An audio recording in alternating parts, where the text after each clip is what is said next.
वजन कमी करताना सगळ्यांनी लक्षात ठेवा, आपल्या शेतात शेतकऱ्यांच्यापाशी जे पिकतंय त्यानं 100% वजन कमी होते. आता फायबर लागतं, मग फायबरसाठी तुम्ही काय खाणार असा? आपल्या शेतात सगळंच काकडी आलं, टोमॅटो आलं, बीट आलं, गाज हे कुठं बीट मिळतंय? शेतकऱ्यांच्या पाशीच मिळतंय. फ्रेश ताजं खावा.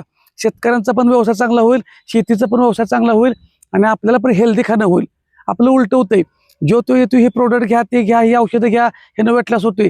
बरं ते वेट लॉस घेताना ती काय करते? तो नुसतं वर्कआउट करून पिट्ट्या पाडते, ती घाम पाडते ती. मग घरातलं खाऊन व्यायाम करूया ना. घरातलं खाऊन व्यायाम केलं तीच होतंय, काही गरज नाही. फक्त व्यायामाला कारण सांगायचं, व्यायामाला सुरुवात करा. जसा जमल त्या वेळेला तुम्ही व्यायामाची सवय लावून घ्या.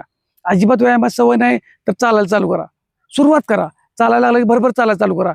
भरभर चालायला चालू केलं की हळूहळू रनिंग चालू करा. आता गुडघं दुखतील ही बाकीच्यावरती आपण व्हिडिओ बनवलेले असतात. फक्त कारण सांगू नका. सर्व प्रकारची कडधान्य आली, हरभरा आलं, बरंच काय काय काय, मूग, मटकी, चवळी ही शेतातच पिकतंय. ह्याच्यापासून पण चांगलं आहार मिळतोय, चांगलं न्यूट्रिशन मिळतंय आणि वेट लॉस पण होतोय. फक्त प्रमाण किती खायचं ते बाकीचं एवढं मला सांगितलं असतंय. फक्त कुठलंही काय खाद्य टाळू नका. ज्वारी, बाजरी, भाकरी सगळं याचं चांगलंच आहे की.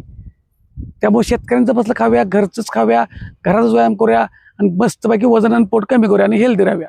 धन्यवाद.